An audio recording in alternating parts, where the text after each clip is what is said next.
Hello students, कैसे आप सब लोग। मैं उम्मीद करता हूं आप सब लोग बहुत बढ़िया होंगे और आपकी तैयारी भी बहुत अच्छी चल रही है। तो चलिए आज की क्लास में हम एफएम एक्सप्रेस बैच रिवीजन में शुरू करने जा रहे हैं इंस्टीट्यूट की मॉड्यूल का चैप्टर नंबर 7 जिसका नाम है इन्वेस्टमेंट डिसीजंस। ठीक है, प्यार से या शॉर्ट फॉर्म में हम इसकी आईडी भी यूज करेंगे। ठीक है सर, आईडी क्या होता है? चैप्टर नंबर 1 में जब हमने बेस बनाया था तब हमने समझा था कि जब भी बिजनेस को अपने नॉन करंट एसेट्स खरीदने हैं या किसी बड़े प्रोजेक्ट में इन्वेस्टमेंट करना है या फिर कोई कैपिटल बजटिंग करनी है तब इन्वेस्टमेंट डिसीजंस उनको लेने पड़ते हैं। ठीक है साथ साथ नोट्स को रिकंसाइल करते चलते हैं। Relates to non current assets of balance sheet, यानी कि अगर आपको बैलेंस शीट याद है तो जो भी नॉन करंट एसेट्स वाला हिस्सा है बैलेंस शीट का उससे रिलेटिंग है। सर क्योंकि ये लॉन्ग टर्म एसेट्स हैं इसका इंपैक्ट भी बिजनेस पे लॉन्ग टर्म रहता है, लंबे समय के लिए बिजनेस को इफेक्ट करते हैं। और जो आपका ग्रोथ रेट है, जिस रेट से आपका बिजनेस ग्रो करेगा वो आपके इन्वेस्टमेंट डिसीजन से डायरेक्टली इंपैक्ट होता है। ठीक है सर और इन्वेस्टमेंट डिसीजन का क्या फायदा है? It helps you achieve your vision and mission कि कंपनी क्या करना चाहती है लॉन्ग टर्म में, वो आप इन्वेस्टमेंट डिसीजंस लोगे तभी वो आप अचीव कर पाओगे। ठीक है सर, ऑब्जेक्टिव क्या है? अगेन सर वेल्थ मैक्सिमाइजेशन ही करना है, हमें कंपनी का वेल्थ बढ़ाना है और अपने शेयर होल्डर्स का वेल्थ बढ़ाना है। ठीक है जी सर, ये रिलेट करता है फ्यूचर पीरियड्स को लेके, क्योंकि जब भी आप इन्वेस्टमेंट करोगे लॉन्ग पीरियड के लिए तो वो आज से आने वाले टाइम के लिए है। तो ये समझना, ये वाला जो पीरियड है ना ये फ्यूचर को रिलेटेड है, तो इसके बारे में प्रिडिक्ट कर पाना भी थोड़ा सा रिस्की हो जाता है क्योंकि आपको नहीं पता फ्यूचर में क्या होने वाला है, तो इसलिए ये वाले डिसीजन थोड़े से कॉम्प्लेक्स होते हैं। ठीक है सर, और ये ग्रोथ को इन्फ्लुएंस करते हैं, हमने ऑलरेडी समझ लिया। चलो सर अब ये बताओ सिलेक्शन ऑफ प्रोजेक्ट्स का प्रोसेस क्या है? थ्योरेटिकल क्वेश्चन है, अगर आया तो आप ये 6 पॉइंट्स लिख सकते हो, नहीं आया तो बहुत बढ़िया, एक बार फटाफट निकाल लेते हैं। सर प्लानिंग, सबसे पहले आप देखोगे कि कहाँ कहाँ आप इन्वेस्ट कर सकते हो। सर फिर आप देखोगे कि मेरे पास मान के चलो 2 ऑप्शंस हैं, उसमें से दोनों के क्या फायदे हैं क्या नुकसान है, आप उनको इवेल्युएट करोगे। ठीक है, फिर सर हम चूज करेंगे, हमें पता चल गया दोनों में से क्या बुरा है क्या बेटर है, जो भी अच्छा वाला होगा सर हम उसको चूज करेंगे। सर चूज कर लिया, अब उसको इंप्लीमेंट करेंगे, एक्चुअल में उस प्रोजेक्ट की हम इंप्लीमेंटेशन करेंगे। अच्छा सर, प्रोजेक्ट पे काम तो चल रहा था बट अब मुझे ना देखना है कि कुछ वेरिएंसेस तो नहीं है, कि स्टार्टिंग में मैंने तो ऐसे सोचा था कि प्रोजेक्ट ऐसा चलना चाहिए बट अगर एक्चुअल प्रोजेक्ट हो सकता है खराब चल रहा हो या बढ़िया चल रहा हो, तो मुझे उनका कंट्रोल करना है, मुझे उनकी वेरिएंसेस चेक करनी है कि एक्चुअल परफॉर्मेंस मेरा कैसा चल रहा है। और लास्ट में आप रिव्यू कर लो कि जब आपका प्रोजेक्ट खत्म हो गया, ताकि आप फ्यूचर में कोई और प्रोजेक्ट रन करोगे आप इस प्रोजेक्ट की लर्निंग्स उस प्रोजेक्ट में भी अप्लाई कर पाओ। ठीक है sir, types of capital investment decisions, revision batch है, ज्यादा टाइम इन पे स्पेंड नहीं करेंगे।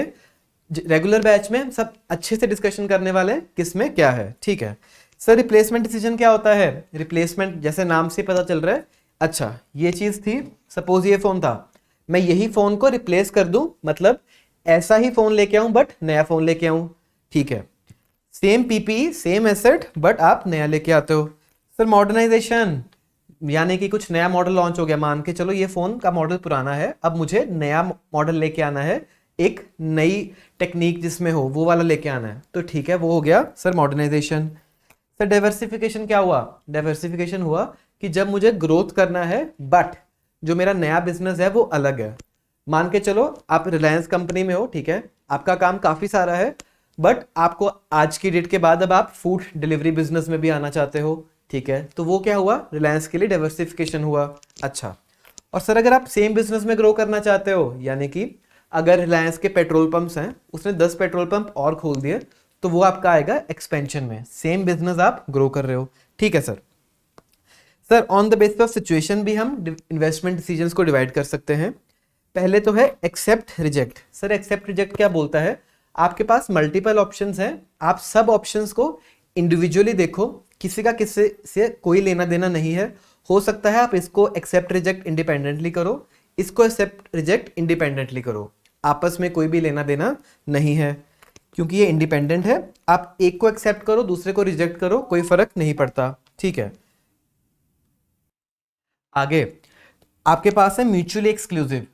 क्वेश्चन कई बार आपको टेस्ट करेगा, म्यूचुअली एक्सक्लूसिव का मतलब है कि अगर आपने ये काम किया तो फिर आप ये काम नहीं कर सकते, और अगर ये काम किया तो फिर ये काम नहीं कर सकते, मतलब दोनों में से आप एक ही रास्ता चूज कर सकते हो, या तो ये या तो वो। अच्छा सर इस केस में डिपेंडेंट हो गए ना वो दोनों, इसको मैं इंडिपेंडेंटली नहीं सोच सकता, इसको करना या ना करना दूसरे के करने या ना करने पे डिपेंड करेगा। ठीक है सर, आपने अगर एक एक्सेप्ट किया तो बाकी आपको क्या करने पड़ेंगे, रिजेक्ट करने पड़ेंगे। ठीक है सर, अब कंटिंजेंट क्या होता है, कंटिंजेंट ये होता है कि अगर आपने ये वाला काम किया तो आपको ये काम भी करना पड़ेगा, मतलब आप इसको रिजेक्ट नहीं कर सकते अगर आपने ये किया, इसका मतलब दोनों आपके लिए क्या हो जाएंगे, एक कंबाइंड चॉइस हो जाएंगे।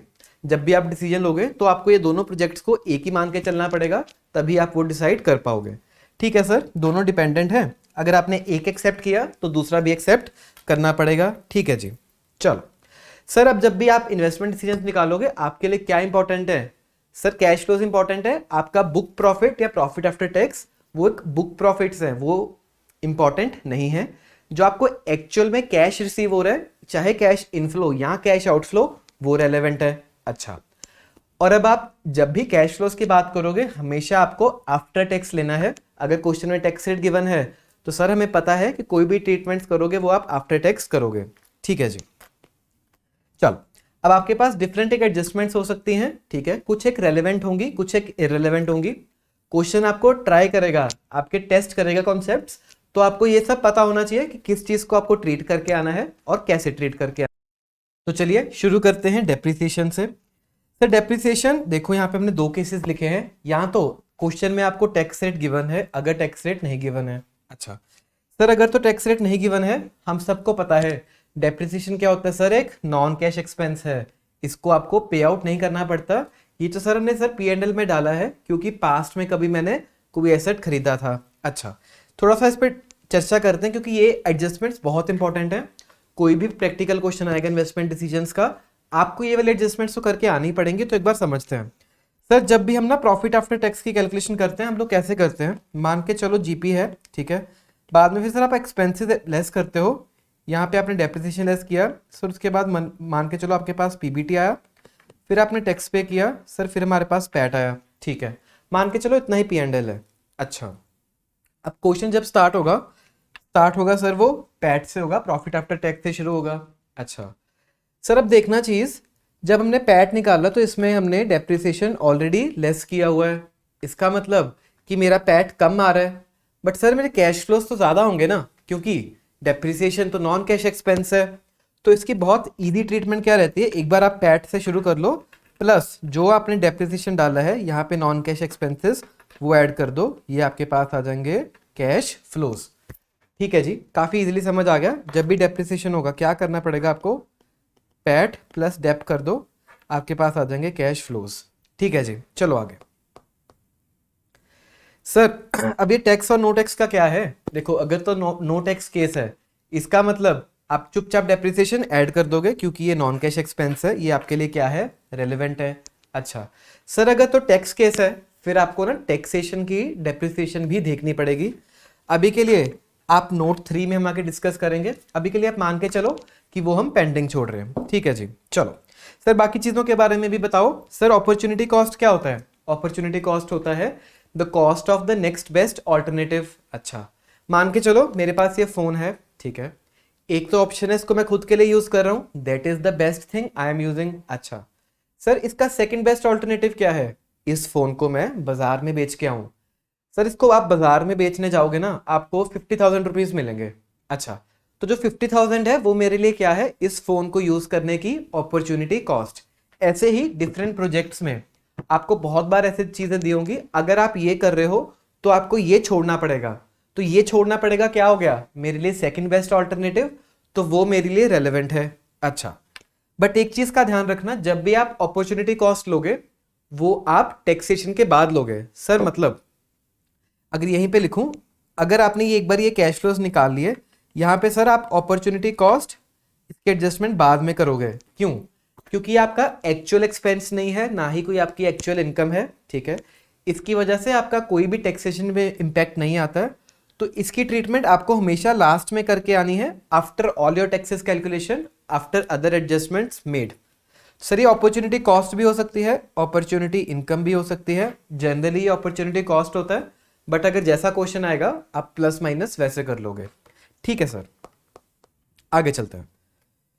संक कोस्ट, सर नाम में लिखा हुआ है संख, संख का मतलब क्या है, जो डूब गई है। मान के चलो ये आपका सी रूट है, अगर इसके नीचे कोई चीज ऑलरेडी डूब गई है वो आपके लिए रेलिवेंट ही नहीं है। एक एग्जांपल लेते हैं, मुझे एक प्रोजेक्ट शुरू करना था, ठीक है, सीए लिमिटेड का कंपनी शुरू करनी थी। तो मैंने एक एडवाइजर से, एक कंसल्टेंट से पूछा, भाई साहब ये बताओ मुझे काम करना चाहिए कि नहीं करना चाहिए। अच्छा, तो जब ये मैंने पूछा, उस बात को पूछे 1 साल हो गए, मैंने उसको 1 लाख रुपए दिए थे। तो क्या ये मेरे लिए रेलेवेंट है? सर नहीं रेलेवेंट। क्यों? क्योंकि पहले तो ये पास्ट कॉस्ट है, कॉस्ट मैं ऑलरेडी इनकर कर चुका हूं। आज की डेट में जब मुझे डिसीजन मेकिंग करना है, ये कॉस्ट क्योंकि पास्ट की है, मुझे आज की डेट में बिल्कुल भी इसके बारे में सोचने की जरूरत नहीं है, क्योंकि ये डूब चुकी है कॉस्ट। अब ये कभी भी पैसे मुझे वापस मिलने वाले नहीं है, चाहे ये प्रोजेक्ट करूं या ना करूं, तो फिर ये कॉस्ट क्या होगी, मेरी इरेलीवेंट कॉस्ट होगी। ठीक है सर, समझ आया। आगे चलो सर, वर्किंग कैपिटल। अच्छा, आपको याद है, अगर तो कुछ फिक्स्ड एसेट खरीदा वो तो रेलेवेंट है ही है, बट सर फिक्स्ड एसेट्स के साथ साथ मुझे कुछ वर्किंग कैपिटल में भी इन्वेस्टमेंट करनी पड़ती है। कुछ एक हो सकता है इन्वेंटरीज रखनी हो, कुछ एक आपको डेटर्स रखने हो, तो उस केस में ये भी आपकी क्या है, रेलेवेंट कॉस्ट है। ठीक है सर, समझ आया। सर आप नोट 1 में क्या बोलना चाह रहे हो, देखना, जब भी आपको इन्वेस्टमेंट डिसीजंस के क्वेश्चन आएंगे तो मेजरली आपको कैश फ्लोज 3 बार कैलकुलेट करने हैं। एक तो ईयर 0 पे, यानी कि आज की डेट में जब आप इन्वेस्टमेंट कर रहे हो, कैपिटल बजटिंग प्रोजेक्ट के अंदर पैसा डाल रहे हो, तब सर वर्किंग कैपिटल क्या होगा, कैश आउटफ्लो होगा, क्योंकि आप जब इन्वेस्टमेंट कर रहे हो, मेरे से पैसा जा रहा है, वो क्या हो गया, कैश आउटफ्लो। उसके बाद सर मिडिल ईयर्स में जब आपका काम चल रहा होगा, कई क्वेश्चंस में हो सकता है आपको ये ट्रीटमेंट दी हो कि वर्किंग कैपिटल आपकी प्लस माइनस हो रही है। जनरली आपको फ्रेश वर्किंग कैपिटल इंट्रोड्यूस करनी पड़ती है मिडिल ईयर्स में, तब वो आपके लिए क्या हो जाएगा, इन्वेस्टमेंट हो जाएगा, एक आपका कैश आउटफ्लो हो जाएगा। ठीक है सर, समझ आया। ये क्या हो गया, जनरली कैश आउटफ्लो, बट हो सकता है कि क्वेश्चन आपको कैश इनफ्लो भी दे दे, यानी आपकी इन्वेस्टमेंट कम भी हो। अच्छा सर, टर्मिनल ईयर क्या होता है? टर्मिनल ईयर होता है लास्ट ईयर, जब आपका प्रोजेक्ट अब खत्म हो चुका है, बिल्कुल आप खत्म करने वाले हो प्रोजेक्ट को, जब आप सब अपने एसेट्स बेच दोगे, सैलवेज वैल्यू पे सेल कर दोगे, तब की बात कर रहे हैं। तब सर जो मेरा वर्किंग कैपिटल था, मान के चलना कि वो भी रिलीज हो जाएगा, यानी कि अगर मैंने स्टार्टिंग में 1 लाख रुपए इन्वेस्ट किए थे वर्किंग कैपिटल में, तो टर्मिनल ईयर पे सब के सब 1 लाख रुपए मुझे मिल जाएंगे, बट वो मिलेंगे टर्मिनल ईयर में। अच्छा, ये ट्रीटमेंट आपको करके आना ही आना है, even if question is silent, terminal year पे आप ये कैश इनफ्लो जरूर लेके आओगे, इस पॉइंट को भूलना नहीं है।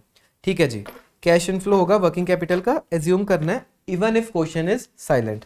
ठीक है सर, चलो आगे।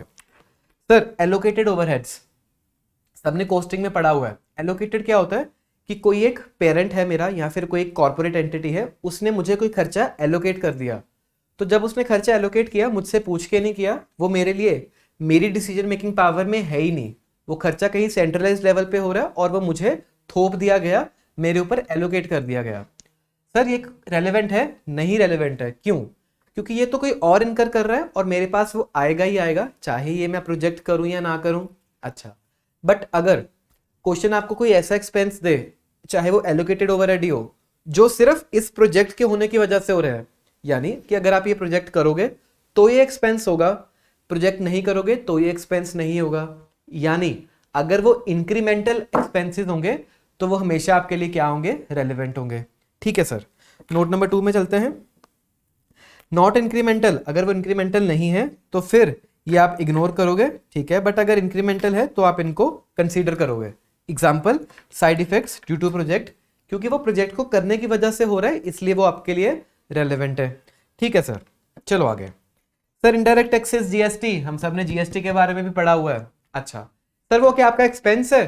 सर बिल्कुल नहीं, क्योंकि अगर आपको उसका इनपुट टैक्स क्रेडिट यानी कि आईटीसी मिल जाना है, तो फिर तो वो आपके लिए एक्सपेंस है ही नहीं। ठीक है, जनरली मान के चलोगे आईटीसी अवेलेबल होगा, इरेलीवेंट होगा, बस इसकी ट्रीटमेंट्स बहुत कम आती है। सबसे ज्यादा आपको डेप्रिसिएशन की ट्रीटमेंट हर क्वेश्चन में करनी पड़ेगी।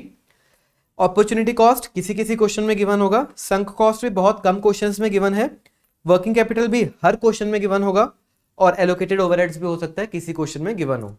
ठीक है सर, समझ आ गया हमें क्या करना है। आगे चलो सर, यहाँ पे आपने एक ना ये छुड़वाया हुआ है, भूलना मत, आपको हमें टैक्स डेप्रिसिएशन सिखाना है। जरूर बच्चों, रिवीजन बैच है चाहे, बट हम हर कॉन्सेप्ट को अच्छे से समझ के चल रहे हैं, कोई भी कॉन्सेप्ट को मिस नहीं करेंगे। ठीक है जी, चलो आगे।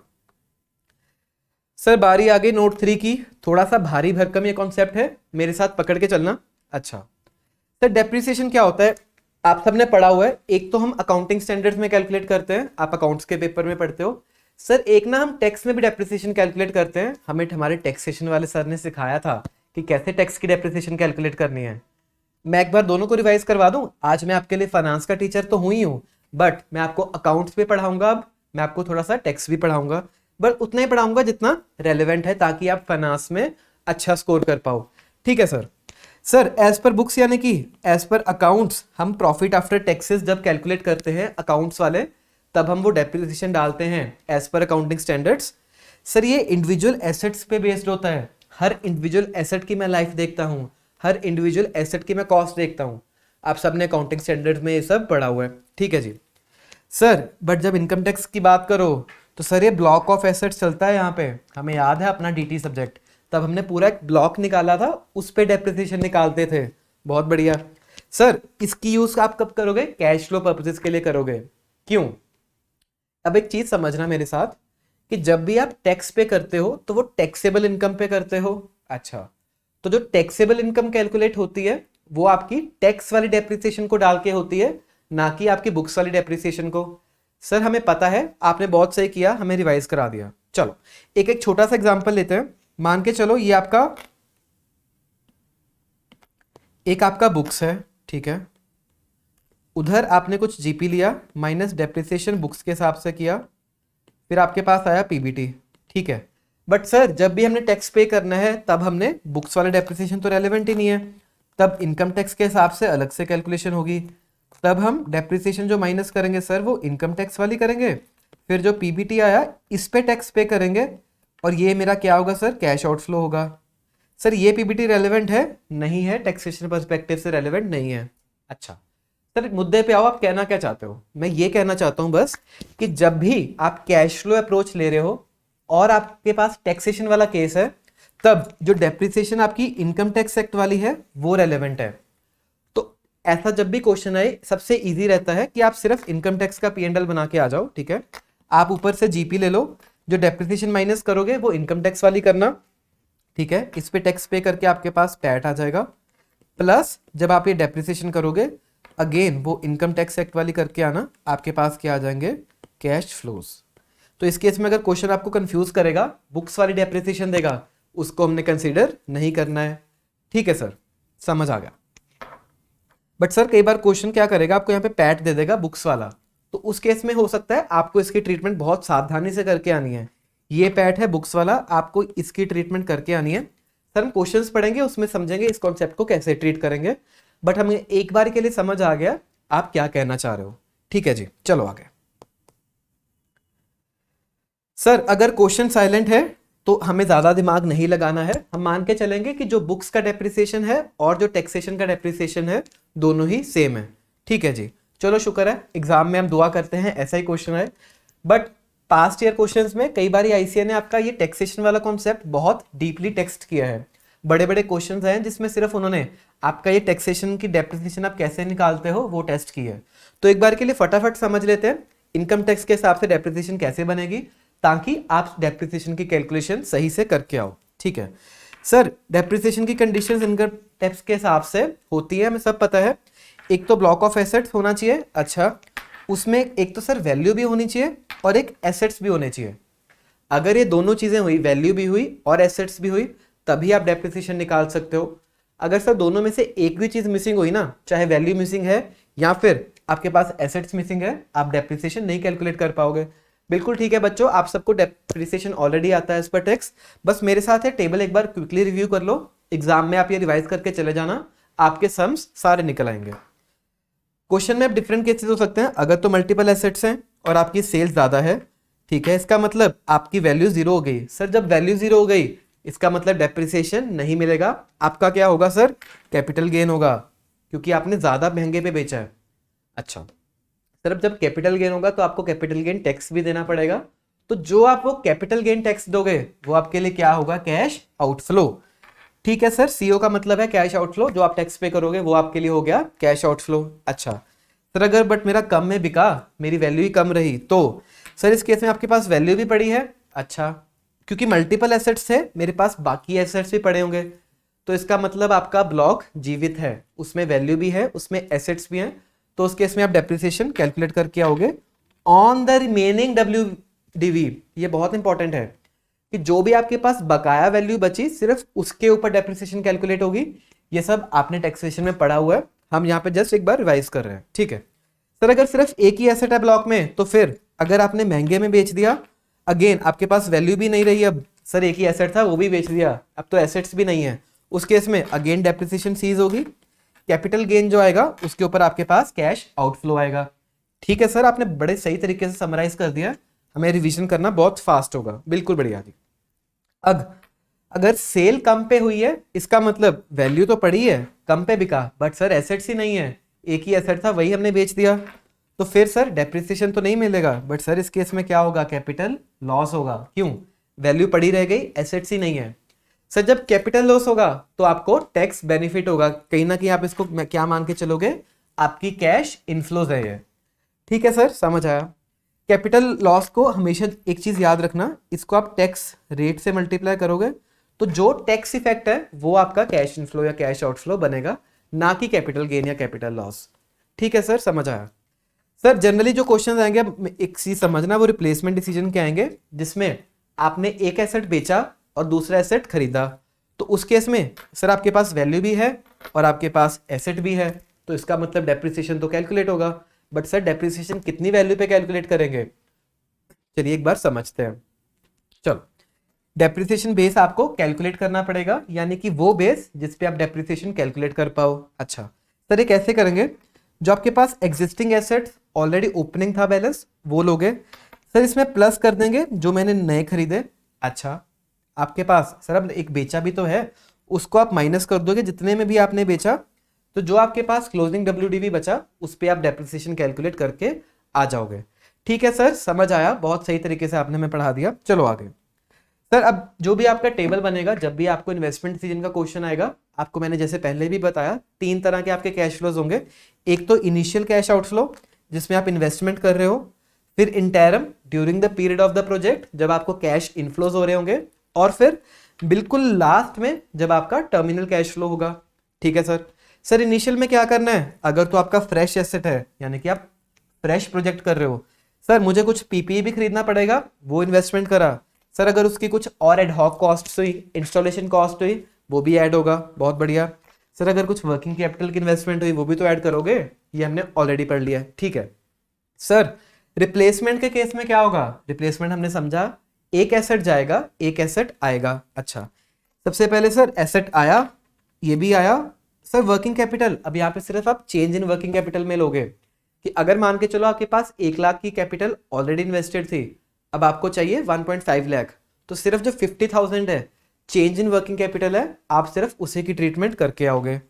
सर अब बेचा भी तो है, ये भी तो कैश इनफ्लो हो गया, इसको आप कर दोगे माइनस, और अगर कुछ टैक्स बन रहा है आपका तो वो आप प्लस माइनस कर दोगे। सर टैक्स कैसे बनेगा वो हमने यहाँ पे ऑलरेडी समझ लिया है। ठीक है सर, चलो आगे। Sir interim cash flows during the period of the project क्या होगा? आपका प्रोजेक्ट चल रहा है, अब आप सेल्स कर रहे हो, कुछ बिजनेस कर रहे हो, उससे आपको क्या होंगे? कैश इनफ्लोज होंगे, यानी कि सबसे पहले क्या होगा? पैट होगा, P&L से आएगा। सर आपने ऑलरेडी बता दिया, अगर कुछ नॉन कैश एक्सपेंसेस हैं वो हम ऐड करेंगे, डेप्रिसिएशन भी ऐड करेंगे, और अगर कुछ चेंजेस इन वर्किंग कैपिटल है वो भी आपने बताया, वो भी हम प्लस माइनस करके आएंगे। बहुत बढ़िया। सर अगर रिप्लेसमेंट का क्वेश्चन है, पैट ले लोगे प्लस चेंजेस, यहाँ पे डेप्रिसिएशन में सिर्फ आपको क्या लेना है? चेंज इन डेप्रिसिएशन लेना है, क्योंकि आपके पास कुछ ऑलरेडी डेप्रिसिएशन तो थी, यहाँ पे आपके लिए क्या रेलेवेंट है? सिर्फ चेंज इन डेप्रिसिएशन। बहुत बढ़िया, चलो सर आगे। Sir terminal cash flow last में क्या होगा? मैंने आपको पहले बताया, आपके एसेट्स सेल आउट होंगे और आपकी वर्किंग कैपिटल रिलीज होगी, ये दोनों चीजें आपके लिए क्या बनेंगी? कैश इनफ्लो बनेंगी। ठीक है, सेल्वेज वैल्यू ऑफ एसेट, जितने पे वो एसेट बिका, प्लस माइनस अगर आपको कुछ टैक्स लगा तो वो भी आप देख के आओगे, और लास्ट में एक आपका वर्किंग कैपिटल रिलीज होगा। रिपीट कर देता हूं, ये वर्किंग कैपिटल रिलीज करना ही करना है, even if question is silent, आप मान के चलोगे आपका वर्किंग कैपिटल रिलीज होगा। ठीक है जी। सर एक बात बताओ, हमें हमेशा पोस्ट टैक्स लेना है? बिल्कुल पोस्ट टैक्स लेना है। अगर आपके कैश फ्लोज पोस्ट टैक्स वाले हैं, जो हमने ऑलरेडी कैलकुलेशन सीख ली, तो फिर जो भी आपके डिस्काउंट रेट्स होंगे सर, वो भी आपको पोस्ट टैक्स लेके आने हैं। यानी कि अगर डिस्काउंट रेट आपको प्री टैक्स दे रखा है, एक एग्जांपल लेते हैं, अगर क्वेश्चन आपको बेवकूफ़ बनाना चाहे, 15% क्या है सर प्री टैक्स, और 40% अगर वो दे दे टैक्स रेट, तो सर हम पोस्ट टैक्स डिस्काउंट रेट निकाल सकते हैं? बिल्कुल निकाल सकते हैं सर। सर 15% को ना इंटू 1 माइनस 0.40 करके सर ये आ जाएगा 9%। बहुत ही बढ़िया, आप सबको आता है। तो हमेशा क्या लेके आना है? Post tax discount rate. यहाँ पे गलती नहीं करेंगे। चलो सर आगे, समझ आ गया। अब चलते हैं जी मुद्दे के ऊपर, capital budgeting techniques. Sir techniques क्या होता है? कुछ एक मेथड्स, कुछ एक क्राइटेरियाज जिससे आप अपने कैपिटल बजटिंग करनी है या नहीं करनी है, प्रोजेक्ट को एक्सेप्ट करना है या नहीं करना है, वो चूज करोगे। अच्छा सर, इसमें मेजरली दो कैटेगरीज है, एक तो ट्रेडिशनल, एक मॉडर्न। ट्रेडिशनल कैटेगरीज क्या बोलती हैं सर? ये टीवीएम को ना इग्नोर करती हैं। टीवीएम क्या होता है sir? Time value of money, यानी कि पैसे के साथ मनी की वैल्यू होती है। इसके लिए एक सेपरेट क्लास मैं रिकॉर्ड कर दूंगा, अगर आपको टीवीएम डिटेल में समझना है आप जाके समझ लेना, वरना आपको टीवीएम अगर ऑलरेडी पता है, क्योंकि हम रिवीजन कर रहे हैं, मैं मान के चल रहा हूं आपको टीवीएम पता है, तो फिर आप सिंपल समझ सकते हो। जिसमें हम टीवीएम इग्नोर कर रहे हैं वो है ट्रेडिशनल वाली। सर इसमें हम कोई भी डिस्काउंटिंग नहीं करेंगे क्योंकि टीवीएम इग्नोर्ड है। अच्छा सर, इसके दो मेथड्स, एक तो पे बैक पीरियड, एक एआरआर, इसको शॉर्ट फॉर्म एआरआर बोल दें। ठीक है सर, मॉडर्न में कितने मेथड्स हैं? मॉडर्न में थोड़े ज़्यादा मेथड्स हैं। यहाँ पे हम टीवीएम को कंसीडर कर रहे हैं, कैश फ्लोज को हम डिस्काउंट भी करेंगे। अच्छा sir, NPV method, IRR method, MIRR method, sir pi method और डिस्काउंटेड पेबैक। चलो एक बार के लिए हेडर्स हमने पढ़ लिए, एक एक मेथड में जाके डीप डाइव करेंगे ताकि आपको सही से समझ आए। चलो सर आगे चलते हैं, हमें सीखना है। चलो पेबैक पीरियड। पेबैक पीरियड का मतलब ये है, एक एग्जांपल लो, आपने आज की डेट में प्रोजेक्ट शुरू किया जिसमें आपने 1 लाख रुपए इन्वेस्ट किया, 1 लाख इन्वेस्ट किया। सर ये क्या हो गया? मेरा कैश आउटफ्लो, हमें पता है। अच्छा मान के चलो वो प्रोजेक्ट आपको 25,000 रुपए देगा, ठीक है। कैश इनफ्लोज उसके कितने हैं? पर एनम हर साल 25,000 रुपीज देगा। कितने सालों के लिए सर? 6 सालों के लिए देगा। अच्छा तो जो पे बैक पीरियड है ना, उसके नाम में छुपा हुआ है, एक बार समझना। पे, जो मैंने पे किया था यानी कि मेरी इनिशियल इन्वेस्टमेंट, बैक वो मुझे कितनी देर में वापस मिल रही है, कितने पीरियड में वापस मिल रही है। सर नाम में छुपा हुआ है इसका आंसर, आपको रट्टा लगाने की जरूरत नहीं है। आप नाम पढ़ोगे, पे जो मैंने पे किया वो जब मुझे वापस मिला वो पीरियड। सर कितना पे किया था? सर 1 लाख पे किया था, कितने पीरियड में वापस मिला देखते हैं। सर 1 साल में ना 25,000 मिल रहा है, तो अगर मैं ना 1 लाख को 25,000 से डिवाइड कर दूं, मेरे पास आंसर आता है 4। इसका मतलब सर 4 सालों में मुझे इनिशियल इन्वेस्टमेंट मिल रही है। बहुत ही बढ़िया। अब ये मेथड क्योंकि आपका टीवीएम इग्नोर करता है, डिस्काउंटिंग नहीं लेंगे, तो ये आपका आंसर ठीक हो गया। इसका फॉर्मूला क्या है सर? ईयर 0 पे जो आपने कैश आउटफ्लो किया, यानी कि 1 लाख रुपए इन्वेस्ट किया divided by cash inflow yearly, मैंने यही फॉर्मूला अप्लाई किया, मेरे पास आंसर आ गया 4। ठीक है सर, ये फॉर्मूला आपका तब लग जाएगा जब आपके पास यूनिफॉर्म कैश फ्लोज है। सर अब यूनिफॉर्म कैश फ्लोज का मतलब कि जब आपके पास सेम कैश फ्लो हर साल चल रहा है, जैसे मेरे केस में 25,000 ये कैश फ्लो हर साल चल रहा था, मेरे लिए वो क्या बन गया? Uniform cash flow. बट अगर कैश फ्लोज आपके हर साल चेंज हो रहे हैं तो उस केस में आपको क्या करना है? क्यूमुलेटिव कैश फ्लोज करके आना है। ठीक है, तो आप क्या करोगे? हर साल क्यूमुलेट करोगे और स्टॉप कर जाओगे जब आपका इनिशियल कैश आउटफ्लो रिकवर हो गया, तब आप रुक जाओगे। अच्छा तो कई बार क्या हो सकता है, इसमें आपका आंसर डेसिमल्स में है। तो डेसिमल्स का मतलब हो सकता है कि 4 सालों में आपके पास तो सिर्फ 90,000 रिकवर हुआ। अच्छा सर अब मुझे ना 10,000 रुपये और चाहिए, बट जो 5वें साल का कैश फ्लो है ना सर, उसमें ना मुझे 30,000 मिल रहा है। तो आप निकाल सकते हो कि 10,000 आपको चाहिए बट 30,000 साल में मिल रहा है। इसका मतलब आपको 0.33 ईयर्स में वो 10,000 रिकवर होगा। तो सर इसमें आंसर कितना होगा? 4 ईयर्स तो यहाँ से आ गया, 0.33 यहाँ से निकाल लिया, तो आपके पास सर पे बैक पीरियड मिलेगा 4.33 ईयर्स। सबको क्लियर है? छोटा सा मेथड है, इजी है। अब सर ये बताओ कि इसमें हम डिसाइड कैसे करेंगे कि हमने ये काम करना है या नहीं करना है। तो इसके लिए एक कट ऑफ पीरियड कई बार क्वेश्चन देगा, बट क्वेश्चन कहां से देगा? मैनेजमेंट बताती है कि अगर आपका कम से कम इतना पीरियड होना चाहिए, अगर आपका जो पे बैक पीरियड है वो कट ऑफ पीरियड से ज्यादा है, इसका मतलब मैनेजमेंट ने बोला 3 साल में आपका पैसा आ जाना चाहिए, बट आपका तो सर 4 साल आ रहा है, तो फिर हम ये काम नहीं कर सकते क्योंकि आपका नुकसान हो रहा है, मैनेजमेंट के आपने टारगेट्स को मीट नहीं किया। और अगर यही सर मेरा पे बैक पीरियड 2 साल था, मैनेजमेंट बोल रही थी 3 साल में करके लाओ। बहुत बढ़िया, आपने मैनेजमेंट को बीट कर दिया। इस केस में आप ये एक्सेप्ट कर सकते हो। अगर सर इक्वल है तो भी तो आप करोगे, तो यानी कि अगर ये इक्वल टू है यानी कि 3 इज इक्वल टू 3 है तो भी आप ये काम करके आओगे, क्योंकि आपने वो स्टैंडर्ड्स मीट कर दिए। ठीक है सर। सर इसमें एक बार रिकैप कर दूं, आपका फोकस होता है सिर्फ इनिशियल कैश फ्लो रिकवरी पे, जो आपने पहले साल इन्वेस्ट किया सिर्फ आप उसकी रिकवरी पे आपका फोकस है। जो पैसा आप उसके बाद कमाओगे उस पैसे का इस मेथड से कोई लेना देना नहीं है। जैसे हम यहाँ पे 4 साल तक का सोचा, मान के चलो अगले 2 साल में भी तो ये पैसे जनरेट कर रहा था, उसका इस मेथड से कोई लेना देना नहीं है। ठीक है sir. Sir quick recovery better होती है? हाँ जी बिल्कुल बेटर होती है। क्यों? उससे आपका रिस्क कम है, आपकी कैश आउटफ्लो जो थी वो फटाफट रिकवर हो गई। ठीक है सर, समझ आया ये मेथड, आपने बड़े सही तरीके से समझाया। चलो नेक्स्ट मेथड है पे बैक रेसिप्रोकल। नाम में छुपा हुआ है, जो आपने पे बैक किया उसको उल्टा कर दो, आपका बन गया पे बैक रेसिप्रोकल। सर ऊपर था कैश आउटफ्लो, इसको नीचे ले आओ, जो नीचे कैश इनफ्लो था उसको ऊपर ले जाओ। बहुत ही बढ़िया। सर ये मेथड कहना क्या चाहता है? ये मेथड ना आपको एक अप्रोक्सीमेट आईआरआर मेथड देगा, या फिर एक और सेंस से समझो। चलो एक बार एग्जांपल लेते हैं। सर ऊपर आ जाएगा 25,000, नीचे आ जाएगा 1 लाख, इंटू 100 करके सर आंसर आया 25%। सर ये 25% क्या निकला कि कितना पैसा जो आपने इनिशियल इन्वेस्ट किया था 1 लाख रुपया, कितने परसेंटेज ऑफ 1 लाख रुपया आपको हर साल रिकवर हो रहा है। सर इसका मतलब जो आपने 1 लाख इन्वेस्ट किया था उसका 25% यानी कि 25,000 रुपये आपको हर साल रिकवर हो रहे हैं। ठीक है सर, समझ आ गया हमें। चलो नेक्स्ट है जी डिस्काउंटेड पे बैक पीरियड। जब हमने पे बैक पढ़ लिया तो सर एक बार डिस्काउंटेड भी पढ़ ही लेते हैं। इस केस में क्या चेंज होगा? सर इस केस में ना हम टीवीएम लेंगे, यानी कि कैश फ्लोस डायरेक्ट नहीं लेंगे, उनकी प्रेजेंट वैल्यू निकाल के फिर करेंगे। कैलकुलेशन सिमिलर, सब कुछ सिमिलर, बस जब आप यहाँ पे कैश फ्लोस लोगे तो उस साल का डिस्काउंटिंग फैक्टर लेके उसकी प्रेजेंट वैल्यू लेनी है, फिर आप कैलकुलेशंस रन करोगे, यानी कि आफ्टर टीवीएम डिस्काउंटिंग। ठीक है सर, समझ आ गया। चलो आगे एआरआर मेथड। अच्छा एआरआर क्या है? नाम में छुपा हुआ है अकाउंटिंग रेट ऑफ रिटर्न, यानी कि अकाउंट्स के हिसाब से। सर अकाउंट्स में तो हम कैश फ्लोस का देखते ही नहीं है, कैश फ्लो तो रेलेवेंट है फाइनेंस में। अकाउंट्स तो बात करता है कि डेप्रिसिएशन भी है, नॉन कैश एक्सपेंसेस भी है। बिल्कुल ठीक है आपकी बात। तो अकाउंट्स के हिसाब से हमने जो पैट निकाला, जो प्रॉफिट निकाला, वो रेलेवेंट है मेरे लिए। अच्छा सर इसका फॉर्मूला क्या बोलता है कि आपने एवरेज पैट कितना कमाया डिवाइडेड बाय आपकी एवरेज इन्वेस्टमेंट कितनी थी मल्टीप्लाइड बाय 100। अच्छा यहाँ पे कैश फ्लोस नहीं लेने में, फिर से रिपीट कर दूं, यहाँ पे आपने अकाउंटिंग प्रॉफिट पैट लेना है। ठीक है सर, एवरेज पैट कैसे निकलेगा?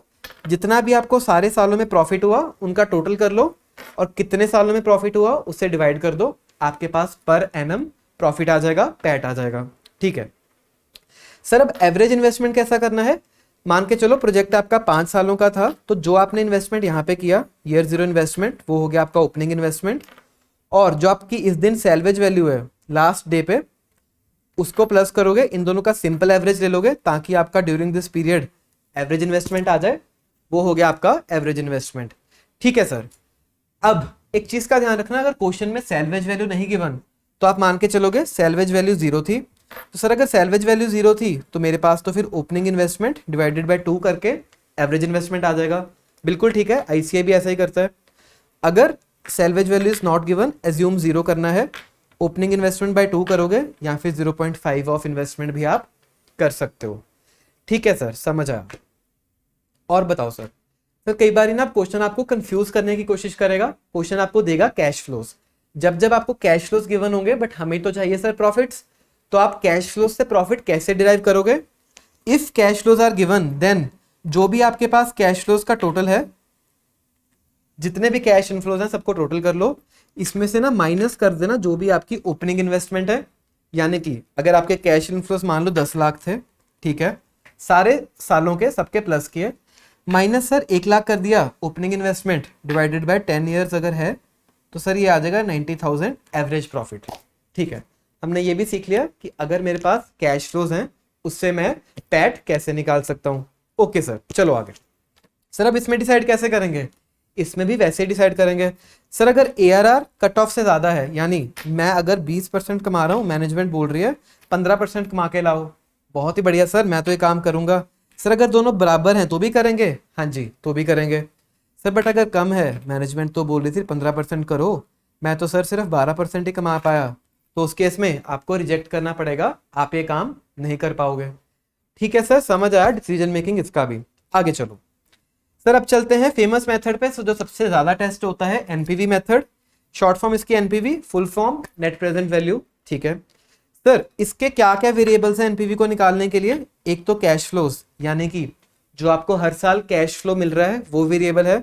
सर लाइफ, कितने सालों के लिए पैसा मिल रहा है, वो रेलेवेंट है।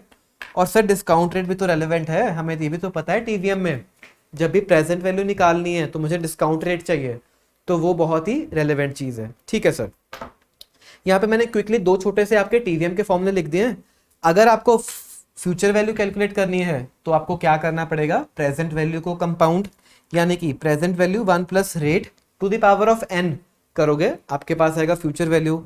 और यही अगर इसको मुझे डिस्काउंटिंग करना है तो वो चीज आप डिवाइड में कर दूं, future value divided by 1 plus R to the power of n कर दूं, आपके पास क्या निकल आएगा, प्रेजेंट वैल्यू निकल आएगा। ठीक है सर, समझ आया? यहां तक कोई डाउट तो नहीं है किसी को? कुछ है तो प्लीज मुझे कमेंट सेक्शन में बता देना, I will be happy to answer. चलो आगे सर, अब एनपीवी निकालना क्या है, फॉर्मूला कैसे, ये तो बताओ। आप डिस्काउंटिंग तो कर ही जा रहे हो, हमें वो आता है टीवीएम, एक बार के लिए मैं क्विकली फॉर्मूला बता दो। अच्छा, तो मैंने आपको बोला एनपीवी का फॉर्मूला है present value of cash inflows, कितने पैसे आपको मिल रहे हैं, minus present value of cash outflows. यानी अगर मुझे मान के चलो 10 लाख रुपए मिल रहे हैं, बट सर मुझे 2 लाख देने भी पड़ रहे हैं, तो कहीं ना कहीं आपकी नेट प्रेजेंट वैल्यू, दोनों को नेट करके प्रेजेंट वैल्यू कितनी है सर, सिर्फ 8 लाख रुपए है। ठीक है, minus present value of cash outflow. समझ आया सर? सर पीवीसीआई कैसे निकालना है, आपको हमेशा आफ्टर टैक्स निकालना है कैश फ्लोज यूज करके। आफ्टर टैक्स कैश फ्लोज क्या होते हैं वो हमने ऑलरेडी डिस्कस कर लिया। ठीक है सर। सर पीवीसीओ कैसे निकालना है वो भी हमने डिस्कस कर लिया, जो आप इनिशियल इन्वेस्टमेंट कर रहे हो प्लस आप जो वर्किंग कैपिटल में इन्वेस्टमेंट कर रहे हो वो है आपका कैश आउटफ्लो। ठीक है सर।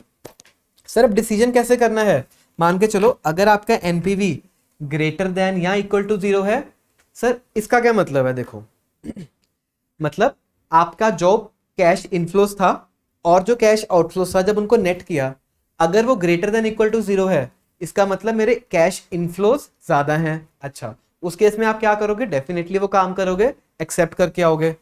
सर अगर 0 है तो भी एक्सेप्ट करेंगे, हाँ जी तो भी एक्सेप्ट करोगे। क्यों? क्योंकि जब भी आप प्रेजेंट वैल्यूज कर रहे हो ना अपने कैश फ्लोज की, तब आप अपने वैक के बेसिस पे कर रहे हो, कॉस्ट ऑफ कैपिटल के बेसिस पे कर रहे हो।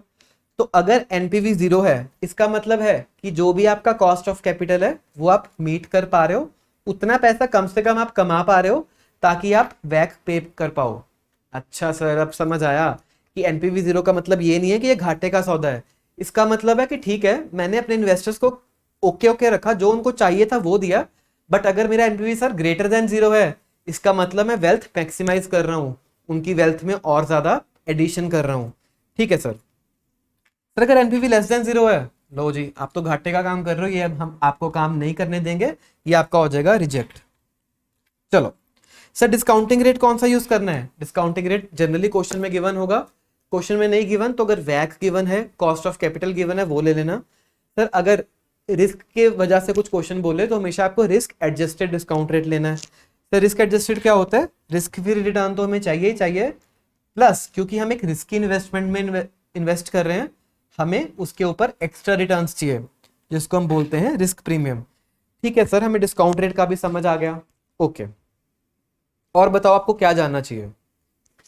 सर एक चीज बताओ, यहाँ पे NPV greater than equal to 0 का मतलब क्या है, अगेन आपके सब इन्वेस्टर्स हैप्पी हैं और आपकी जो वैक है वो मीट हो रही है।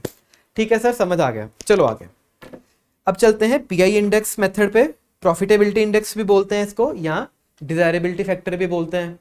सर अब ये क्या बोलता है मेथड, इसके लिए एक सिंपल सी एग्जांपल याद रख लेना। मान के चलो आपके 2 लाख की present value of cash inflow है और 1 लाख आपका प्रेजेंट वैल्यू कैश आउटफ्लो है, यानी सर ये तो 2 आ गया आंसर। तो जब भी आपका फॉर्मूला क्या बनेगा, पीवीसीआई बाय पीवीसीओ। अच्छा, तो जब भी आपका answer greater than equal to 1 है, इसका मतलब है आपने जो कैश आउटफ्लोज किए उससे सेम या उससे ज्यादा पैसा कमाया होगा। अच्छा, तो जब भी आपने उससे ज्यादा पैसा कमाया होगा, इसका मतलब आप प्रॉफिट्स में हैं, आपका बिजनेस अच्छा चल रहा है, आप उस प्रोजेक्ट को एक्सेप्ट करके आएंगे। ठीक है सर। अगर मेरा P I greater than equal to 1 है एक्सेप्ट करो, लेस देन 1 है तो रिजेक्ट करो। सर लेस देन 1 का एक एग्जांपल ही दे दो। अच्छा, मान लो 50,000 आपका कैश इनफ्लोज था, सर 1 लाख कैश आउटफ्लोज था। इस केस में तो सर 0.50 रह गया। इसका मतलब हमें पता चला कि अगर लेस देन 1 है तो मुझे वो काम नहीं करके आना है। ठीक है सर। सर इसको यूज कैसे करना है, कब यूज करते हैं? जब आपके मल्टीपल प्रोजेक्ट्स होंगे, आपको जब डिसाइड करना है कि मैं ये काम करूं या वो काम करूं, तब आपको सबके पीआईज कैलकुलेट करने हैं। तो जिसका पीआई ज्यादा होगा हम वो काम करके आएंगे। अच्छा, used for ranking of multiple projects. ठीक है सर। यहाँ पे डिस्काउंट रेट कौन सा यूज करना है? यहाँ पे भी डिस्काउंट रेट वही यूज होगा जो आप एनपीवी में यूज करते हो। यहाँ पे आपको आईआरआर रेट नहीं यूज करना। ठीक है सर।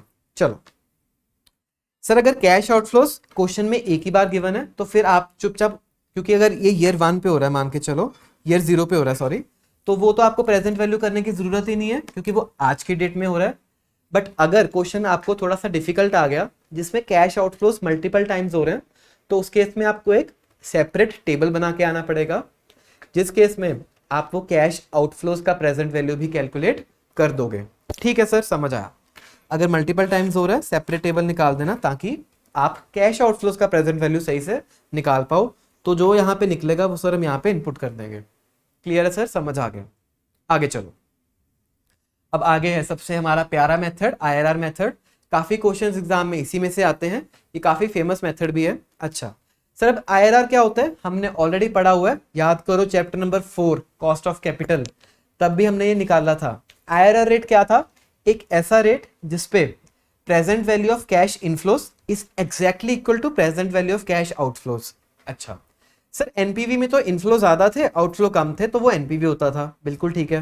तब वहां पे रेट क्या होता था? वैक होता था।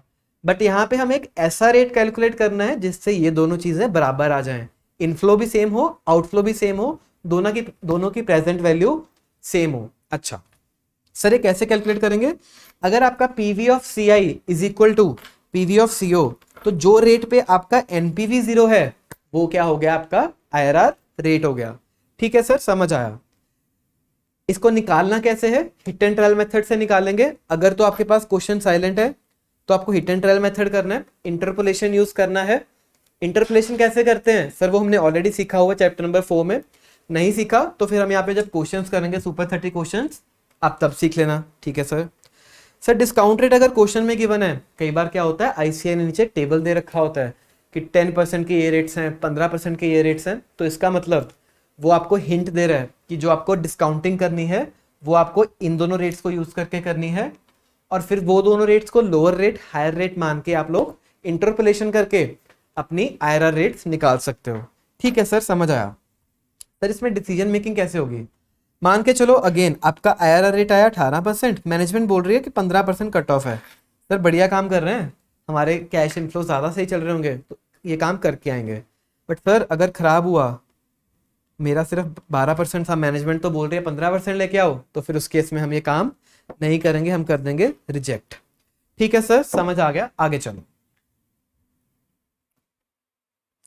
आगे है मॉडिफाइड आईआरआर।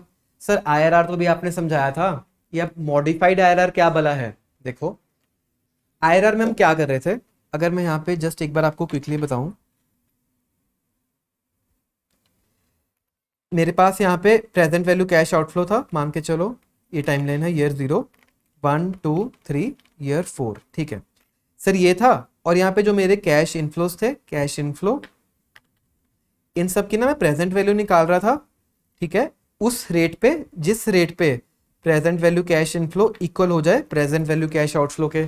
सर समझ आया। आईआरआर में तो हम ये कर रहे थे, यहाँ पे लिख देते हैं आईआरआर। सर एमआईआरआर में क्या करेंगे? मॉडिफाई क्या करना है आईआरआर में?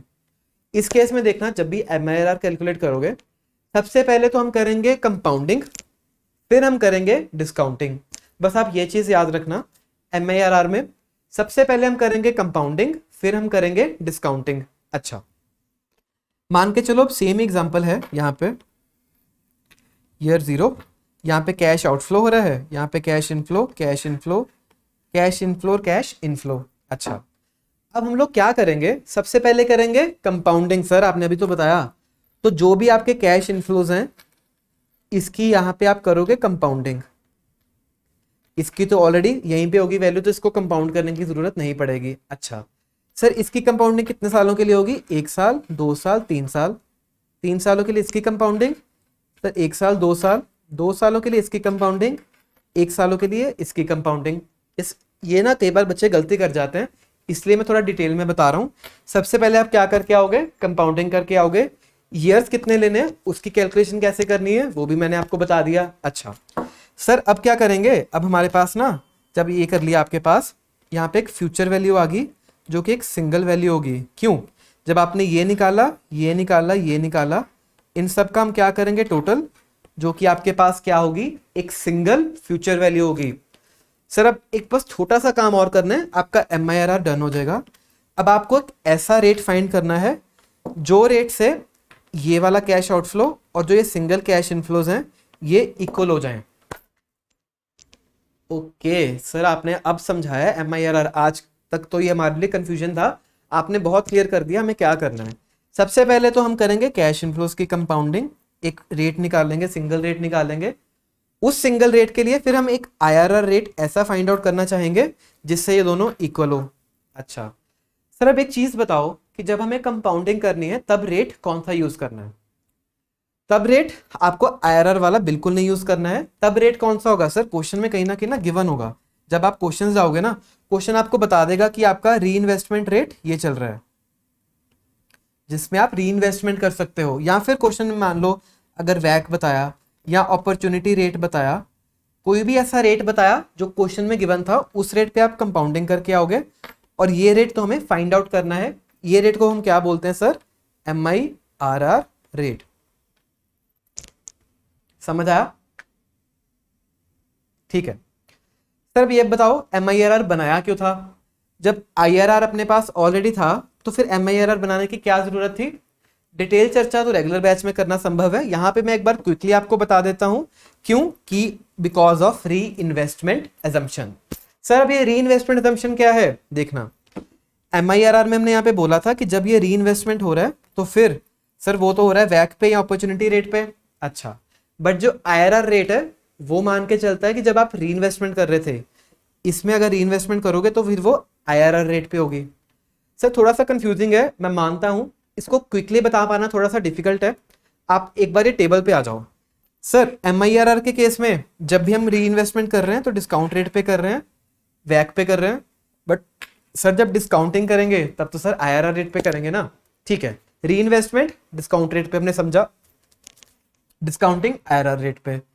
सर जो IRR मेथड है वो क्या मान के चलता है? डिस्काउंटिंग तो आप IRR रेट पे कर ही रहे थे, अगर आप उसकी री इन्वेस्टमेंट करोगे तो भी IRR रेट पे करोगे, जो कि थोड़ा सा इम्प्रैक्टिकेबल है। अच्छा सर, NPV क्या बोलता है? NPV बोलता है कि डिस्काउंटिंग करोगे तो भी डिस्काउंट रेट पे होगा, अगर आप री इन्वेस्टमेंट करोगे तो भी डिस्काउंट रेट पे होगा।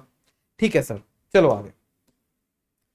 आगे है अब exclusion of financing cost principle. अगर आपको ब्रेक चाहिए एक बार ब्रेक ले लो, कॉन्सेप्ट थोड़े से हैवी हो गए अभी तक, आई नो। एक बार के लिए ब्रेक ले लो, क्लास को थोड़ी देर रोक के दोबारा रिस्टार्ट कर लेना। तो चलिए आगे चलते हैं exclusion of financing cost principle पे। सर ये प्रिंसिपल ये बोलता है कि जब भी आपको ये डिसाइड करना है, जब भी आपको कैश फ्लोज निकालने हैं, तो वो कैश फ्लोज जब भी आप निकालोगे उसमें कोई भी फाइनेंसिंग कॉस्ट का कंपोनेंट नहीं लोगे। सर फाइनेंसिंग कॉस्ट का कंपोनेंट, हाँ जी, यानी कि इंटरेस्ट या फिर आपका कोई भी डिविडेंड वो आप नहीं लोगे। सर क्यों आप ऐसा बोल रहे हो? देखना, जब आप NPV में डिसीजन ले रहे हो तब आप ले रहे हो वैक के बेसिस पे प्रेजेंट वैल्यू कैलकुलेट कर रहे हो। अच्छा, जब आप IRR के बेसिस पे डिसीजन ले रहे हो तब आप वैक के साथ कंपेयर कर रहे हो कि ये मेरा IRR रेट था, ये मेरा वैक रेट था। अच्छा, तो जब हमने वैक निकाला था तब सर हमने सारी की सारी फाइनेंसिंग कॉस्ट की ट्रीटमेंट कर दी है, यानी जो भी मेरी फाइनेंस कॉस्ट है वो इसमें ऑलरेडी अकाउंटेड फॉर है। अच्छा, तो सर मैं दो बार तो सेम कॉस्ट को ट्रीट नहीं कर सकता ना। अगर मैंने वैक में किसी चीज को ले लिया और मैं उससे कंपेयर कर रहा हूं तो मुझे फिर इसमें से वो हटाना पड़ेगा।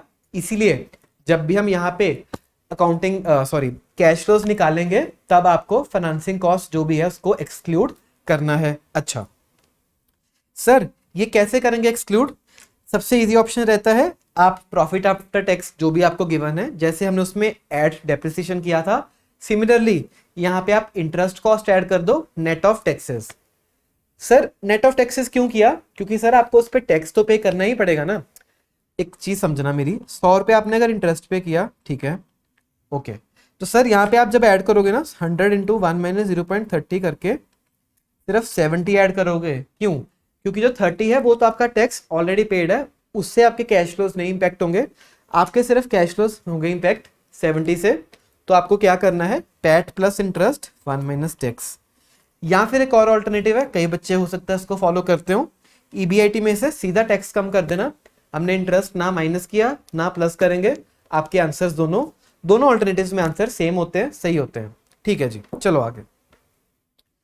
सर अब चलते हैं मेन मुद्दे पे, आईसीए जिसमें काफी सारी टेस्टिंग करता है, सिलेक्शन ऑफ मल्टीपल प्रोजेक्ट्स। अच्छा, आईसीए अब ना आपको क्या देगा, फिरकी देगा। आईसीए बोलेगा ये 2 प्रोजेक्ट्स हैं, बताओ मैं कौन सा करूं।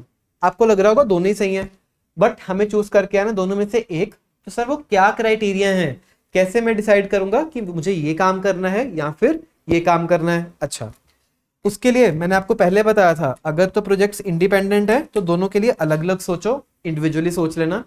बट अगर कोई 2 चीजें डिपेंडेंट है तो दोनों को इकट्ठा करके सोचना, जैसे कि वो दोनों प्रोजेक्ट साथ साथ ही हो। ठीक है सर, डिपेंडेंट है तो हम मान के चलेंगे all dependent projects are 1 project only. Clear है सर, समझ आ गया, आगे चलो। ठीक है, अब मल्टीपल प्रोजेक्ट्स जब होंगे ना, आपको देखना है आपके पास कैपिटल कितनी है। यानी कि अगर तो आप अंबानीज हो, आपके पास पैसा बहुत पड़ा है, फिर तो सर जो से भी प्रोजेक्ट सही है मैं सब में करूंगा, फिर मैं सिलेक्शन क्यों करूंगा, मैं तो सब सही प्रोजेक्ट्स में काम करके आऊंगा। बट अगर सर पैसे की कमी है, generally in the practical life पैसा लिमिटेड होता है, पैसा बहुत कम है आपके पास, तो फिर आपको वो पैसे को बहुत सोच समझ के खर्चना है। आप सिर्फ जो best of the best projects है उन पे ही इन्वेस्ट करोगे। ठीक है सर। सर अगर तो कैपिटल अबंडेंट है, पैसे की कमी नहीं है, पैसा हमारे पास बहुत है, तो फिर जिन भी प्रोजेक्ट्स का पॉजिटिव एनपीवी होगा या फिर 0 एनपीवी भी होगा, उस केस में सर हम इन्वेस्टमेंट करके आएंगे क्योंकि हमारा वैक मीट हो रहा है। अच्छा, बट सर अगर पैसे की कमी है, पैसा बहुत कम है हमारे पास और ऑप्शंस ज्यादा हैं, अब मुझे उन ऑप्शंस में से चूज करना है कौन मेरे पैसे का सही से उपयोग कर पा रहा है, कौन किस प्रोजेक्ट में मैं कम से कम पैसा इन्वेस्ट करके ज्यादा रिटर्न्स हासिल कर पाऊं। तो उसके लिए हम क्या यूज करते हैं सर, पीआई मेथड यूज करते हैं। हमने पहले भी समझा था, मल्टीपल प्रोजेक्ट के केस में आप क्या निकालोगे, पीआई निकालोगे। अच्छा, तो जोन सा भी प्रोजेक्ट आपको हाईएस्ट पीआई देगा वो आपके लिए सबसे बेस्ट प्रोजेक्ट होगा। एक एग्जांपल ले लेते हैं सर, एक प्रोजेक्ट है 2 लाख का इनफ्लो देता है 1 लाख की इन्वेस्टमेंट पे, एक प्रोजेक्ट है 1.5 लाख का इनफ्लो देता है 1 लाख की इन्वेस्टमेंट पे।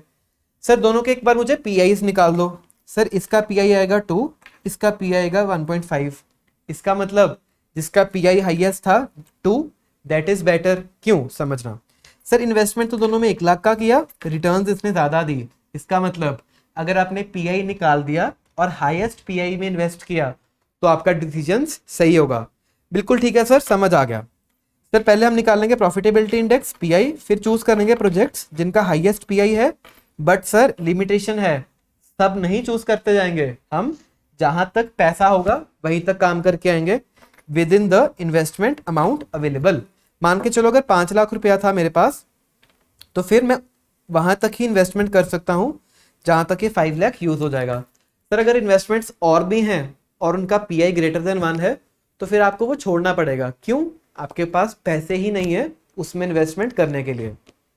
सर आप फाइनेंशियल मैनेजर अच्छे नहीं हो इसका मतलब, फिर तो सर आप फ्रेश फंड्स रेज कर लो, फ्रेश इक्विटी रेज कर लो। बिल्कुल, जब आप एक्चुअल में मैनेजर्स बन जाओगे तब आप ये डिसीजंस लेना। बट आईसीआई जब आपको बोल रहा है कि आपके पास और पैसे नहीं है तो लड़ना मत क्वेश्चन से जाके कि मैं और पैसे रेज कर सकता हूं। ठीक है सर, समझ आ गया। चलो, अब आपके ना प्रोजेक्ट्स 2 तरह के होंगे, एक तो डिविजिबल प्रोजेक्ट, एक इंडिविजिबल प्रोजेक्ट। सर अब क्या कहना चाहते हो एक बार अच्छे से बताओ। डिविजिबल प्रोजेक्ट मान के चलो ये प्रोजेक्ट ऐसा है, चाहे तो इसका मैं सारा कर लूं या फिर इसका आधा प्रोजेक्ट भी करूंगा या फिर इतना हिस्सा भी करूंगा तो भी वो मैं प्रोजेक्ट कर सकता हूं, यानी कि ये प्रोजेक्ट डिविजिबल है। अच्छा, तो सर इंडिविजिबल प्रोजेक्ट क्या हुआ, मान के चलो ये प्रोजेक्ट ऐसा है, इसको मुझे सारा ही करना पड़ेगा, या तो मैं सारा करूंगा या तो मैं सारा छोड़ूंगा। ऐसा पॉसिबल नहीं है कि आपने आधा किया कुछ हिस्सा इसका किया। अच्छा सर, मतलब तो समझ आ गया। अब सर एग्जाम्स में क्या करके आना ये बताओ हमारे लिए। देखो, अगर तो क्वेश्चन बोले डिविजिबल प्रोजेक्ट है, इसका मतलब उसके टुकड़े टुकड़े किए जा सकते हैं। अच्छा, उस केस में आप निकालोगे पीआई निकालोगे अगेन। तो जिन प्रोजेक्ट्स का पीआई हाईएस्ट होगा सबसे पहले वो करोगे। अगर कुछ पैसे लास्ट में बच गए, मान के चलो 1 लाख रुपए बच गया, और जो उसके बाद नेक्स्ट प्रोजेक्ट था उसके लिए मुझे 2 लाख की कैपिटल चाहिए थी, तो हम क्या बोलेंगे, पिछले प्रोजेक्ट तो सारे सारे कर लो, गुड, इस प्रोजेक्ट को आप आधा ही कर लो तो भी आपका चलेगा। अच्छा सर, समझ आ गया। डिविजिबल का मतलब कि मेरे पास अगर थोड़े पैसे भी बचे हैं तो मैं थोड़े पैसे भी इन्वेस्ट कर सकता हूँ, जरूरी नहीं है कि सारा प्रोजेक्ट ही आपको रन करना पड़े। ठीक है सर। बट सर अगर नॉन डिविजिबल प्रोजेक्ट है, अगर मेरे पास कोई चांस ही नहीं है कि मैं इसको आधा प्रोजेक्ट भी एग्जीक्यूट कर पाऊं, उस केस में क्या करोगे, सबसे पहले तो आप रैंकिंग करोगे on the basis of NPV. हाँ जी, यहाँ पे आप क्या लोगे सर, एनपीवी लोगे। अच्छा, देन आप क्या करोगे, स्पेंड करोगे till your maximum capital is available. But sir spend करने के लिए कैसे देखेंगे, यहाँ पे आपको करने पड़ेगा हिट एंड ट्रायल मेथड, कि जितना पैसा है मैं देखूंगा कौन कौन से प्रोजेक्ट्स हैं जो मुझे हाईएस्ट एनपीवी, सबसे ज्यादा एनपीवी जनरेट करके दे रहे हैं। Try combinations having the highest maximum combined NPV, सबको कंबाइन करोगे, एक ब्लॉक बनाओगे कि ये ब्लॉक ऑफ प्रोजेक्ट्स बना, इसमें जिसमें हाईएस्ट एनपीवी होगी आप वो करके आओगे। ठीक है सर, समझ आ गया। चलो आगे।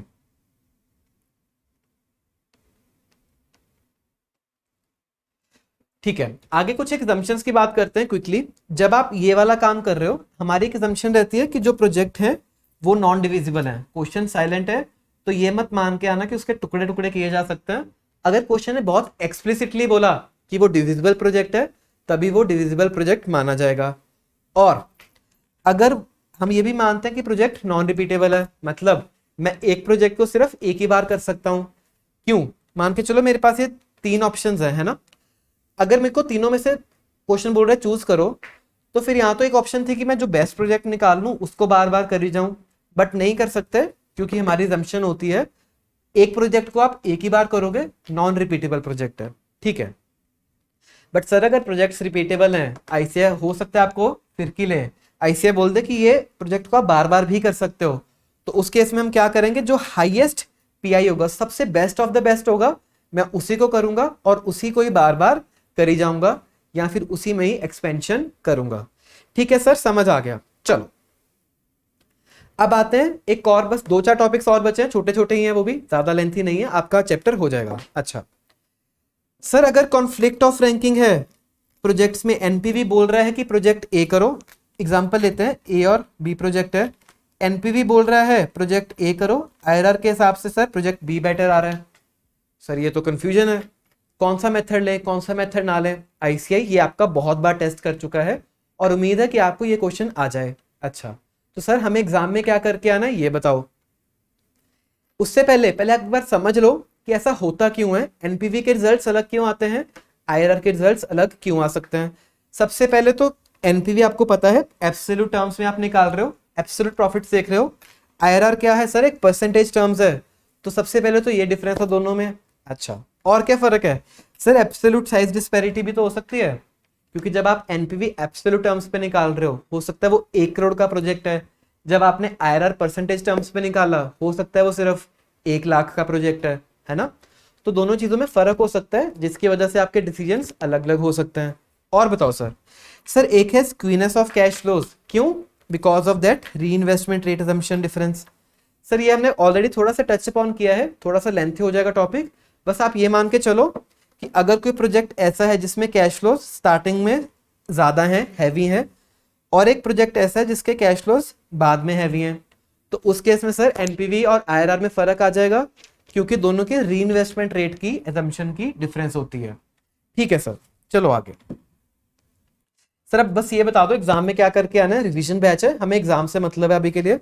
तो सर जब एग्जाम में डिसीजन आप कैसे लेके आओगे, सबसे पहले तो आप एनालिसिस लिखोगे, एनपीवी के हिसाब से ये बेटर है क्योंकि इसकी एनपीवी ज्यादा है, आईआरआर के हिसाब से ये बेटर है क्योंकि इसका आईआरआर बेटर है। अच्छा पहले तो दोनों मेथड्स को अलग अलग बताएंगे, बाद में एक लाइन लिख देना, स्टैंडर्ड लाइन है, आईसीएआर हर क्वेश्चन में यूज करता है कि हम जो डिसीजन फाइनल लेंगे वो एनपीवी के हिसाब से लेंगे, because it is more consistent in line with wealth maximisation principles. Okay sir, समझ आ गया। ये हमारे लिए आज तक कंफ्यूजन थी, आपने इसको बहुत सिंपल करके बता दिया। सबसे पहले एनपीवी आईआरआर दोनों के बारे में बताएंगे, फिर एनपीवी के बारे में जो भी बेस्ट होगा कहेंगे ये काम कर लो, क्योंकि एनपीवी के रिजल्ट्स डब्ल्यूएम प्रिंसिपल से ज्यादा कंसिस्टेंट है। ठीक है सर, समझ आ गया। चलो आगे,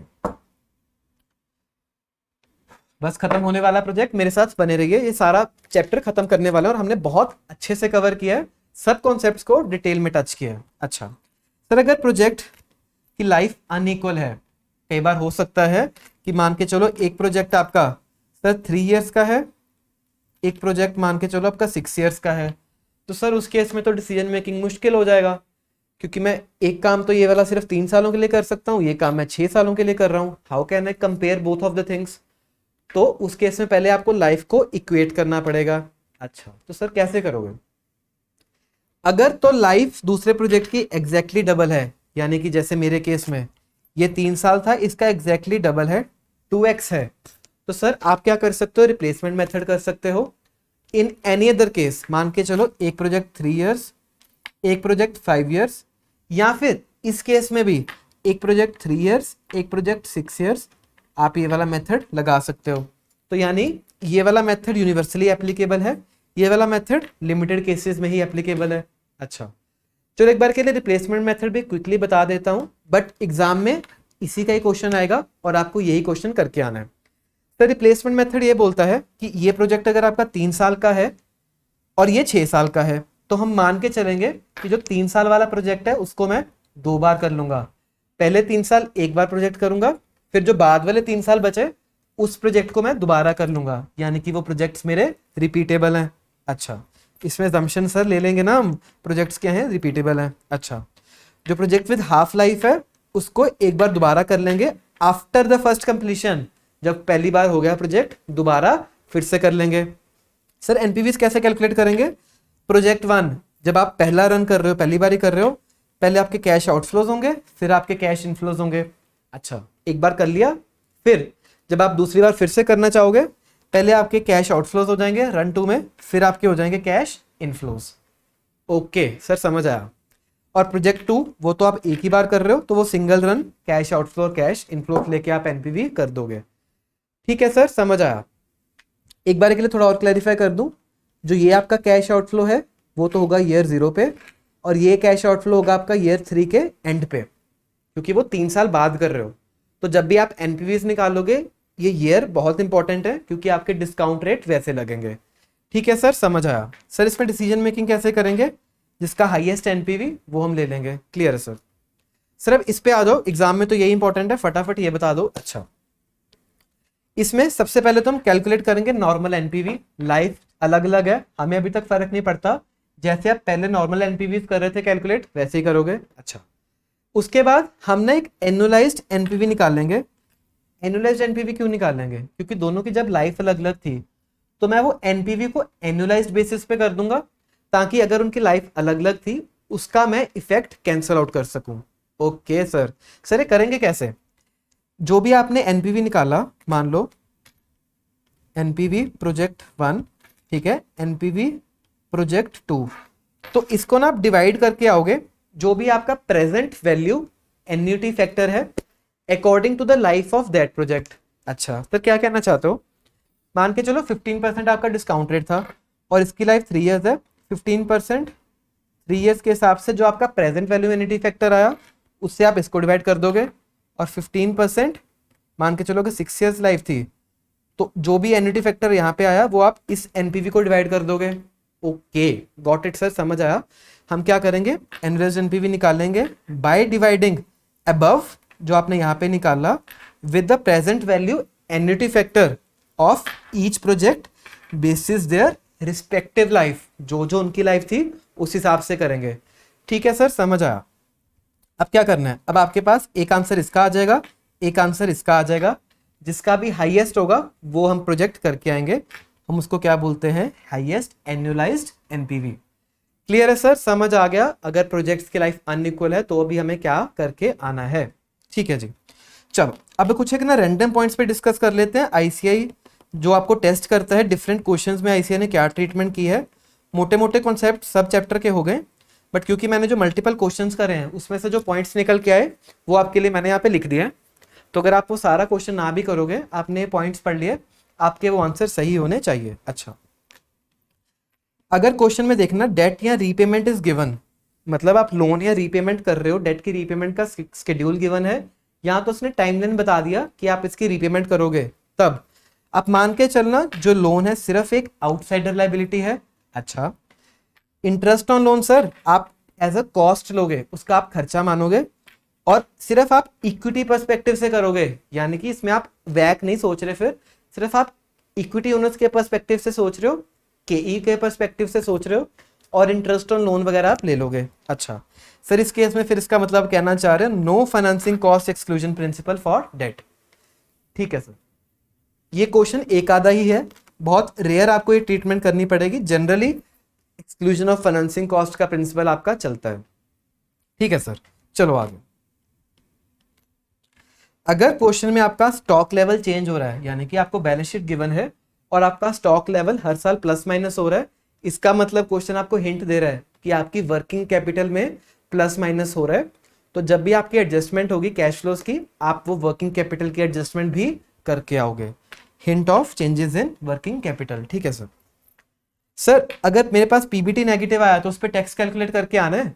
जनरली नहीं, आईसीआई भी ऐसा ही करता है। अगर पीबीटी नेगेटिव है टेस्ट उस पर टैक्स जनरली नहीं आएगा, बट सुपर 30 क्वेश्चंस में हमने एक क्वेश्चन सॉल्व किया हुआ है जिसपे उन्होंने नेगेटिव पीबीटी पे भी टैक्स कैलकुलेट किया है।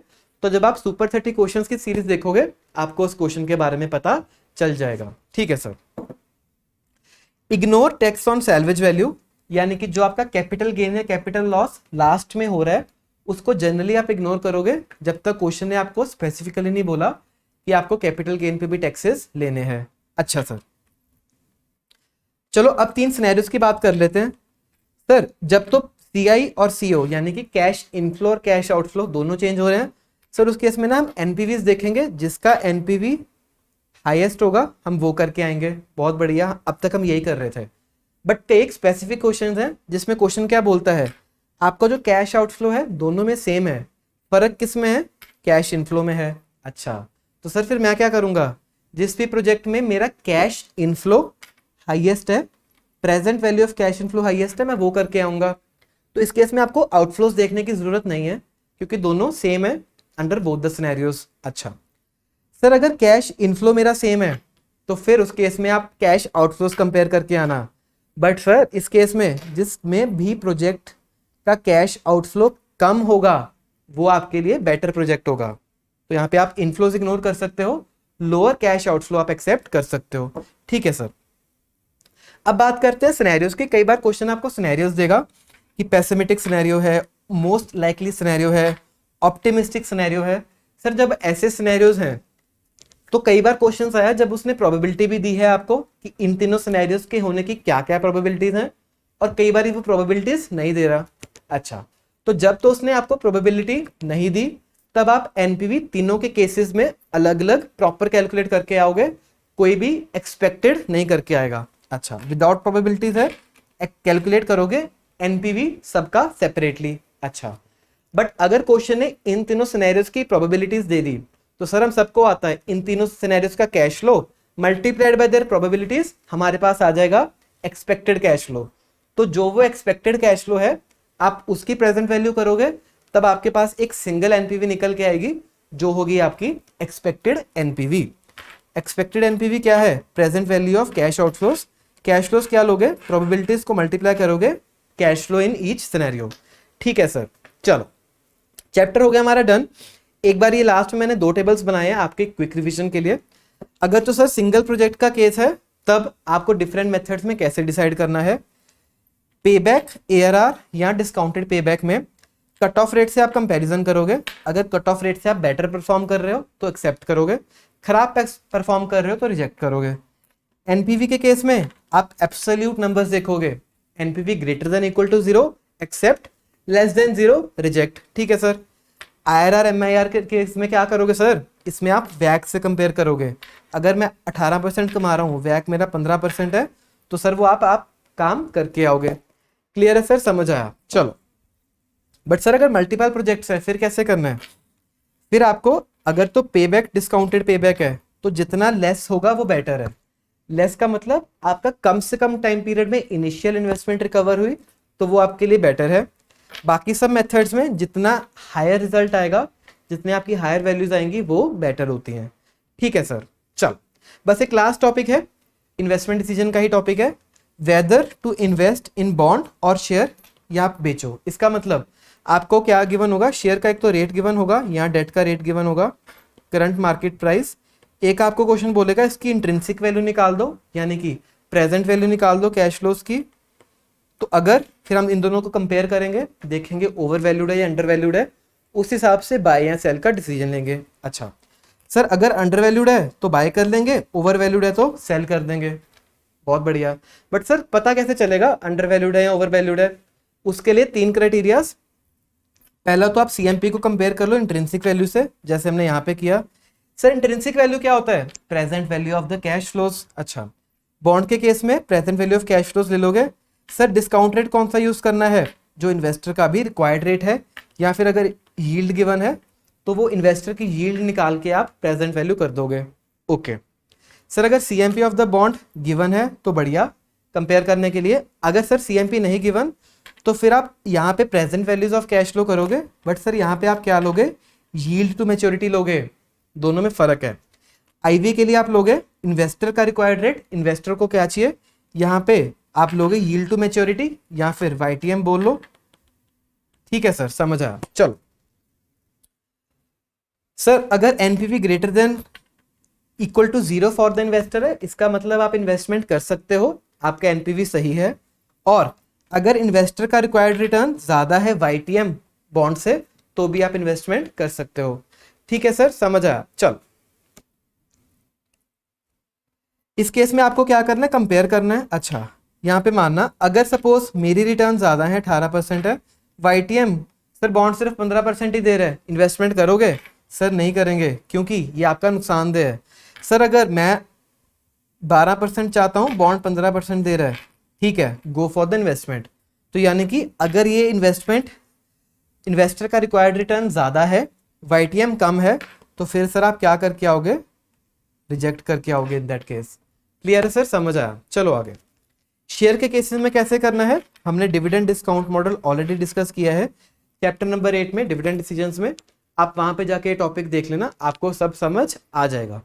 क्लियर है सर? तो with this we complete the chapter number 7 of ICI module investment decisions. मैं होप करता हूं आपको ये चैप्टर अच्छे से समझ आया होगा। आपकी कोई भी फीडबैक है प्लीज मुझे दीजिए। सुपर 30 क्वेश्चंस में हम इस चैप्टर के जो भी अच्छे अच्छे क्वेश्चंस होंगे अब उनको सॉल्व करेंगे। मिलते हैं नेक्स्ट वीडियो में, तब तक आप अपना ख्याल रखिए और अच्छे से पढ़ते रहिए।